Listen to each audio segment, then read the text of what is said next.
नमस्कार दोस्तों, हर हर महादेव, जय शिव शंकर, जय श्री कृष्णा, राधे राधे। दोस्तों, अगर आप भी अपनी लाइफ में कुछ नया सीखना चाहते हो तो हमारे इस YouTube channel Rinkesh psychology facts को सब्सक्राइब जरूर करें और सच्चे मन से कमेंट में हर हर महादेव, जय बागेश्वर धाम सरकार जरूर लिखें।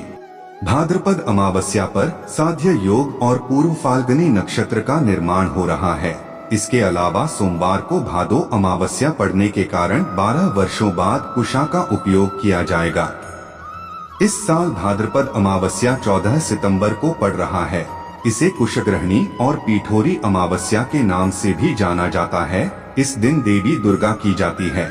महिलाओं के लिए इस व्रत का खास महत्व होता है। व्रत करने से मनोकामना पूरी होती है और संतान सुख की प्राप्ति होती है। इस बार 12 वर्षों पर कुशा का उपयोग किया जाएगा। बन रहा ग्रह नक्षत्रों का अद्भुत संयोग। इस बार भाद्रपद अमावस्या पर साध्य योग का बन रहा है। साथ ही पूर्व फाल्गुनी नक्षत्र का निर्माण हो रहा है। इसके अलावा सोमवार को भादो अमावस्या पड़ने के कारण व्रत का महत्व और भी ज्यादा बढ़ चुका है। 14 सितंबर सुबह 4:48 बजे अमावस्या तिथि का आरंभ होगा, जिसका समापन 15 सितंबर सुबह 7:09 बजे होगा। कल सर्पदोष के मुक्ति के लिए भाद्रपद अमावस्या के दिन चांद के नाग-नागी का जोड़ा बनाकर उनकी पूजा करें। पूजा के बाद इसे पवित्र नदी में बहा दें। इस दिन विधि पूर्वक श्राद्ध और तर्पण करें। ऐसा करने से पितृदोष से मुक्ति मिलती है। जीवन में सुख समृद्धि की वृद्धि होती है। शनि दोष ने मुक्ति के लिए भाद्रपद अमावस्या के दिन काले वस्त्र, काला छाता, काले जूते, काला कंबल इत्यादि का दान करना शुभ होता है। चींटियों को आटा और चीनी मिलाकर जरूर खिलाएं। इस दिन कुशा एकत्रित करें और धार्मिक कार्यों में इसका इस्तेमाल साल भर करें। ऐसा करने से महिलाओं को अखंड सौभाग्य का आशीर्वाद मिलता है। संतान सुख की प्राप्ति होती है। पूर्वजों का आशीर्वाद मिलता है। दोस्तों, सनातन धर्म में अमावस्या और पूर्णिमा तिथि का खास महत्व है। पूर्णिमा तिथि के आते ही हिंदू मास का समापन हो जाता है। हर मास के 15 दिन पश्चात अमावस्या तिथि आती है। हर एक अमावस्या तिथि का खास महत्व है। ऐसे ही भाद्रपद मास के कृष्ण पक्ष की अमावस्या को भाद्रपद अमावस्या या भादो अमावस्या कहा जाता है। इस दिन स्नान, दान और श्राद्ध करने से खास फलों की प्राप्ति होती है। इसके साथ ही इस अमावस्या के दिन कोष यानी घास एकत्र करने की परंपरा भी है। इसी के कारण इसे कुशाग्रही अमावस्या कहते हैं। इसके साथ ही इस दिन कुछ खास उपाय करके कुंडली से काल सर्प दोष के दुष्प्रभावों को भी कम किया जा सकता है। आइए जानते हैं भाद्रपद अमावस्या की तिथि, शुभ मुहूर्त और उपाय। भाद्रपद माह के कृष्ण पक्ष की अमावस्या 14 सितम्बर को सुबह 4:51 पर शुरू होगी और अगले दिन 15 सितंबर 2023 को शुक्रवार दिन सुबह 7:12 पर समाप्त हो जाएगी। तो इस अमावस्या पर यदि घर में लगी तुलसी में बांध दोगे ये चीज तो हो जाओगे हर परेशानी से मुक्त। तुलसी तो सब लगाते हैं, किंतु इस बात को बहुत कम लोग जानते हैं। तो तुलसी के नीचे बांधे ये एक चीज माँ तुलसी का मिलता है। ढेर सारा आशीर्वाद माँ लक्ष्मी जी होती है। आकर्षित घर में नहीं आते कष्ट। दोस्तों, तुलसी का पौधा यदि आपके घर में लगा है तो यह आपके परिवार के लिए बहुत ही लाभकारी है। तुलसी के पौधे में देवी लक्ष्मी का निवास माना जाता है और नियमित रूप से तुलसी के पौधे की पूजा करने से लाभ अवश्य मिलता है। वेद पुराण में इसके बारे में विस्तार पूर्वक बताया गया है। किंतु इसी के साथ क्या आप जानते हैं तुलसी के नीचे ये चीज बांधने पर माँ तुलसी का मिलता है आशीर्वाद। आपको वो सारी खुशियाँ मिल जाती है जिसके आप हकदार हैं। किंतु तुलसी के नीचे ये चीज बांधना है जरूरी। आगे बढ़ने से पहले आपसे रिक्वेस्ट करते हैं कि वीडियो को लाइक जरूर करिएगा, दोस्तों को शेयर कर दीजिएगा और यदि आपने अभी तक चैनल को सब्सक्राइब नहीं किया है तो चैनल को सब्सक्राइब करके बेल जरूर दबाएगा। दोस्तों, कमेंट में लिखे जय माँ तुलसी, जय माँ लक्ष्मी, माँ की कृपा सदा आपके परिवार पर बनी रहे। दोस्तों, भारतवर्ष में ही नहीं संसार के लगभग अधिकांश देशों में तुलसी को पवित्रता की दृष्टि से देखा जाता है। अनेक औषधीय गुणों से भरपूर तुलसी का धार्मिक महत्व भी है। अनेक धार्मिक अनुष्ठानों और तांत्रिक प्रयोग में इसका उपयोग होता है। पुराणों में तुलसी को भगवान विष्णु की पत्नी होने का गौरव मिला। इसी कारण तुलसी जगत जननी भी है। परमात्मा के अनेक दुर्लभ वरदानों में परिगणित तुलसी के को अमृत का प्रतिरूप भी कहा गया है जहाँ तुलसी का पौधा लगा होता है, हाँ ब्रह्मा विष्णु शंकर यानी त्रिदेवों का निवास होता है। और तुलसी की पूजा करने से महापातक भी उसी प्रकार नष्ट हो जाते हैं जैसे सूर्य के उदय होने पर अंधकार नष्ट हो जाता है। शास्त्रों के अनुसार जिन घरों में तुलसी का पौधा हरा भरा रहता है उस घर में सुख शांति और समृद्धि बनी रहती है।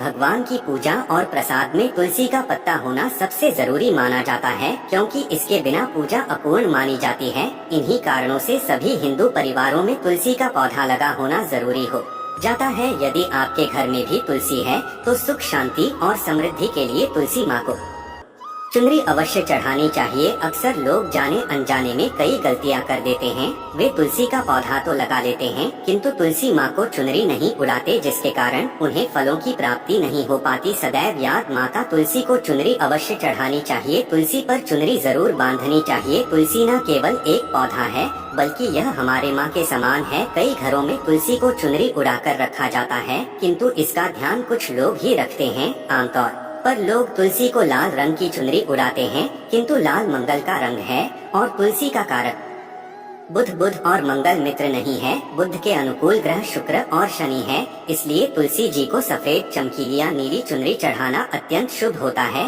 कई लोग ये भी गलतियां करते हैं, तुलसी की चुनरी काफी पुरानी हो जाती है या फट जाती है किंतु एकादशी या फिर अन्य कोई शुभ दिवस पर तुलसी की चुनरी लोग बदल देते हैं। किंतु आपको न केवल त्योहारों पर चुनरी बदलनी चाहिए बल्कि साफ सुथरी चुनरी माँ तुलसी को सदैव उड़ानी चाहिए। बगैर की माँ अच्छी नहीं लगती। तुलसी माँ नाराज होती है और आपको फलों की प्राप्ति नहीं हो पाती है। दोस्तों, तुलसी में कई दिव्य शक्तियाँ विराजमान हैं। जो लोग तुलसी विवाह कराते हैं उन्हें कभी कष्ट नहीं आते होती हैं। स्वर्ग की प्राप्ति माँ बड़ी प्रसन्न होती है। शालिग्राम और तुलसी का विवाह करने से सारे अभाव कलह पाप दुख और रोग दूर हो जाते हैं। दोस्तों, तुलसी के पास ये चीज कभी ना रखे। तुलसी माँ होती है क्रोधित। जहाँ तुलसी का होता है वहाँ आपको अपने मुख से कड़वे बोल नहीं बोलने चाहिए। इसके आसपास जूते चप्पल झाड़ू पोछा आदि रखना भी पाप माना जाता है। तुलसी के आसपास थूकना भी घोर अनर्थकारी माना जाता है। तुलसी के पास जल से भरा हुआ पात्र कभी नहीं रखना चाहिए। साथ ही तुलसी में दीपक जलाने के पश्चात दीपक को वहां से हटा देना चाहिए, क्योंकि तुलसी के नीचे बुझा हुआ दीपक रखना अशुभ माना गया है। तुलसी के पौधे में शिवलिंग और गणेश जी की प्रतिमा रखनी नहीं चाहिए। तुलसी के गमले में कोई अन्य पौधा नहीं लगाना चाहिए। तुलसी का पौधा जहाँ भी हो वहाँ पर सदैव साफ सफाई होनी चाहिए। तुलसी के पास कपड़े नहीं सुखाने चाहिए। तुलसी का पत्ता नाखून से नहीं तोड़ना चाहिए। माता क्रोधित हो जाती है। तुलसी के पत्ते सूख कर गिर जाते हैं, उन्हें कूड़े में नहीं डालना चाहिए, पानी में या मिट्टी में दबा देना चाहिए। तुलसी का रविवार को नहीं तोड़ना चाहिए और न ही रविवार को तुलसी की पूजा करनी चाहिए। बाकी हर दिन तुलसी की सुबह पूजा करनी चाहिए और शाम के वक्त दीपक जला देना चाहिए। अक्सर महिलाएं स्नान के पश्चात खुले बाल में ही तुलसी को जल देती है। तुलसी को भगवान से सदा सुहागन रहने का वरदान मिला है। ऐसे में सौभाग्य में वृद्धि के लिए बालों को बांधकर और मांग में सिंदूर लगाकर तुलसी में जल अर्पित करना चाहिए। दोस्तों, चाहे मर जाना किंतु भूलकर भी ऐसी तुलसी कभी घर में मत लगाना नहीं, तो आपके घर में सदैव परेशानी आएगी। ऐसी तुलसी कभी ना लगाएं। दोस्तों, कभी भी गंदी मिट्टी में तुलसी का पौधा मत लगाना, इससे नकारात्मक ऊर्जा का साया प्रवेश कर जाता है और माता तुलसी नाराज हो जाती है। घर में सूखी तुलसी नहीं रखी जाती, इससे अकाल मृत्यु का खतरा बना रहता है। घर की सुख सब खत्म हो जाती है। घर में सूखी तुलसी होने से माँ लक्ष्मी भी वास नहीं करती, चाहे कुछ भी हो जाए। यदि आपकी तुलसी सूख गई है तो इससे यह पता चलता है कि आने वाले समय में आपका बहुत बुरा समय आ सकता है। शास्त्रों में बताया जाता है कि सूखी तुलसी घर में लगाने पर माँ तुलसी का अपमान माना गया है।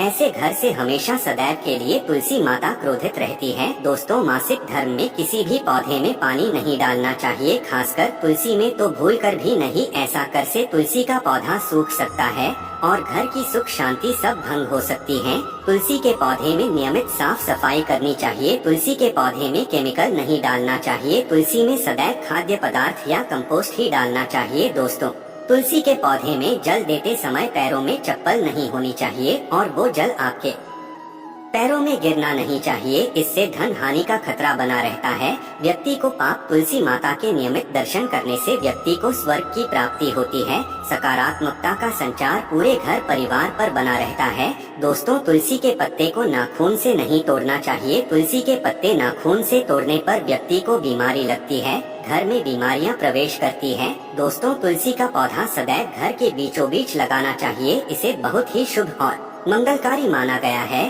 तुलसी का पौधा घर में लाने से पहले सदैव याद रहे, बुरे भाव से इसे घर में नहीं लगाना चाहिए, अर्थात लालच में आकर तुलसी का पौधा घर में कभी नहीं लगाना चाहिए, इससे माँ लक्ष्मी नाराज हो जाती है। दोस्तों, यदि आपके घर में एक से ज्यादा तुलसी के पौधे निकल आए तो आप अपने पड़ोसियों में से किसी को दे सकते हैं। शास्त्रों में कहा जाता है कि एक से ज्यादा तुलसी जब घर में निकल आती है तो वो बहुत ही शुभ माना गया है। ये साक्षात लक्ष्मी के आने का संकेत माना जाता है। देवी लक्ष्मी आपसे बहुत खुश हैं। तुलसी के पौधों को संख्या में रखना चाहिए, जैसे 3, 5, 7 आदि। तुलसी में कभी शिवलिंग को नहीं रखना चाहिए। गणेश की प्रतिमा भी तुलसी में नहीं रखनी चाहिए, इससे उल्टा घर में विनाश होता है। नियमित तुलसी में दीपक जलाने से कई करोड़ों पुण्य व्यक्ति को प्राप्त हो जाते हैं और व्यक्ति स्वर्ग की प्राप्ति कर लेता है। दोस्तों, है घोर अनर्थ, ऐसे पौधे लगाकर माँ तुलसी नाराज हो जाती है। घर में तुलसी के पास इन पौधों को कभी नहीं लगाना चाहिए। ये पौधे अशुभ होने के साथ साथ पूरे घर का विनाश भी करते हैं। माँ तुलसी होती है क्रोधित। आज ही इन पौधों को घर से बाहर करें। दोस्तों, यकीन माने हम आपको शास्त्रों के अनुसार बता रहे हैं कि वो पौधा कोई और नहीं बल्कि नागफनी का पौधा है। जी हाँ, नागफनी का पौधा तो आपने जरूर देखा होगा। आपको बता दें, आप ऐसे कई घरों को देख सकते हैं जहाँ पर नागफनी का पौधा कभी नहीं होता है, क्योंकि यह पौधा नकारात्मक ऊर्जा का संचार करता है। पुराण में बताया जाता है कि जो पौधा हरी भरी गलियों की उत्पत्ति न करके कांटे की उत्पत्ति करता हो, जिसमें पत्तियां न के बराबर हो, ऐसे पौधों को घर में कभी नहीं लगाना चाहिए। खास तौर से बताया जाता है कि किसी भी धार्मिक स्थल पर नागफनी का पौधा नहीं लगाना चाहिए। बात जब तुलसी के पौधे की आती है तो घर में कभी भी तुलसी के पास नागफनी का पौधा कभी नहीं लगाना चाहिए। यह नकारात्मक ऊर्जा का संचार बहुत तेजी से करता है। माता तुलसी के साथ साथ माँ लक्ष्मी भी ऐसे घर में वास नहीं करती जहाँ पर नागफनी का पौधा होता है। इसलिए आज ही अपने घर से इन पौधों को बाहर कर दें। ये पौधा अशांति फैलाने के साथ साथ भूत प्रेतात्माओं को भी आकर्षित करता है। यह बुरी शक्तियाँ प्रतीक माना जाता है। दोस्तों, शास्त्रों में बताया जाता है कि यदि माता तुलसी के साथ साथ माँ लक्ष्मी की कृपा भी जो व्यक्ति पाना चाहता है तो तुलसी के पौधे के पास केले का पौधा जरूर लगाना चाहिए। इसे सर्वश्रेष्ठ और मंगलकारी माना जाता है। इससे महालक्ष्मी के साथ साथ विष्णु की कृपा भी मिलती है। माँ लक्ष्मी बहुत प्रसन्न होती है। दोस्तों, जिस घर के तुलसी में यह एक चीज नहीं रखी जाती तो उस घर से लक्ष्मी कोसों दूर रहती है। साथ ही तुलसी होती है क्रोधित और आप कोई भी कार्य करोगे कभी सफल नहीं होगा। दोस्तों, तुलसी का पौधा घर में है तो उसके साथ शालिग्राम को जरूर रखें, वरना बुरा समय आपको घेर सकता है। शालिग्राम भगवान विष्णु का निराकार रूप माना जाता है। ये काले रंग का पत्थर होता है जिसे विलक्षण और मूल्यवान माना जाता है। इसे बहुत सहेज कर रखना चाहिए। मान्यता है कि इसमें अल्प मात्रा में स्वर्ण भी होता है। शालिग्राम के पत्थर नेपाल में बहने वाली की नदी में पाए जाते हैं और जिस घर में तुलसी के साथ शालिग्राम को रखा जाता है उस घर में विष्णु के साथ साथ माता लक्ष्मी जी की कृपा भी बनी रहती है। धन दौलत की कमी बिल्कुल भी नहीं होती। खुशी उस घर में अपना बसेरा बना लेती है। शास्त्रों में साफ साफ लिखा है, जिस घर में शालिग्राम रखा होता है वहाँ पर सकारात्मक ऊर्जा का भंडार होता है। साथ ही घर में कोई भी व्यक्ति बीमारी से पीड़ित नहीं होता। तरक्की आपके चुनती है। पुराण में यहाँ तक कहा गया है कि जिस घर में शालिग्राम है वो घर समस्त तीर्थों से भी श्रेष्ठ है। इनके दर्शन और पूजन से समस्त भोगों का सुख मिलता है। स्वयंभू होने के कारण इनके प्राण प्रतिष्ठा की आवश्यकता नहीं होती। यदि इसे घर में तुलसी के पौधे के नीचे रखकर पूजा की जाती है तो घर में भगवान विष्णु और महालक्ष्मी का वास हो जाता है। ऐसे घर में पैसों से संबंधित कोई समस्या नहीं रहती। मृत के समय इनके चरणामृत का जल प्राशन करने वाला व्यक्ति सभी पापों से मुक्ति पा लेता है, वो विष्णु लोक को चला जाता है। ये चरणामृत औषधि के समान होता है, जो इसका सेवन करता है उसका पुनर्जन्म नहीं होता। चरणामृत ग्रहण करने के पश्चात बहुत से लोग सिर पर से हाथ फेरते, किंतु शास्त्रीय मतानुसार ऐसा नहीं करना चाहिए, इससे नकारात्मक प्रभाव बढ़ता है। चरणामृत सदैव दाएं हाथ से लेना चाहिए और श्रद्धा भक्ति पूर्वक मन को शांत रखकर ग्रहण करना चाहिए, इससे चरणामृत अधिक लाभप्रद होता है। जिस घर में शालिग्राम का नित्य पूजन होता है उसमें बाधाएं वो अपने आप खत्म हो जाती है। यदि आप घर में असली शालिग्राम ले आए हैं किंतु उसकी ठीक से नियम से देखभाल नहीं कर पा रहे हैं तो इसका उल्टा प्रभाव देखने को मिलेगा। घर में सिर्फ एक ही शालिग्राम की पूजा करनी चाहिए, विष्णु की मूर्ति से कहीं ज्यादा उत्तम है शालिग्राम की पूजा करना। शालिग्राम पर चंदन लगाकर उसके ऊपर तुलसी का पत्ता रखा जाता है। प्रतिदिन शालिग्राम पंचामृत से स्नान कराया जाता है। जिस घर में शालिग्राम की पूजा होती है उस घर में लक्ष्मी का सदैव वास रहता है। शालिग्राम पूजन करने से अगले पिछले सभी जन्मों के पाप नष्ट हो जाते हैं। शालिग्राम सात्विकता का प्रतीक है, उनके पूजन में आचार विचार की शुद्धता का खास ध्यान रखा जाता है। आशा है कि आज की इस प्रस्तुति में बताई गई जानकारी आपको अच्छे से समझ आ गई होगी। वीडियो अच्छा लगा हो तो एक लाइक अवश्य कर दें। धन्यवाद।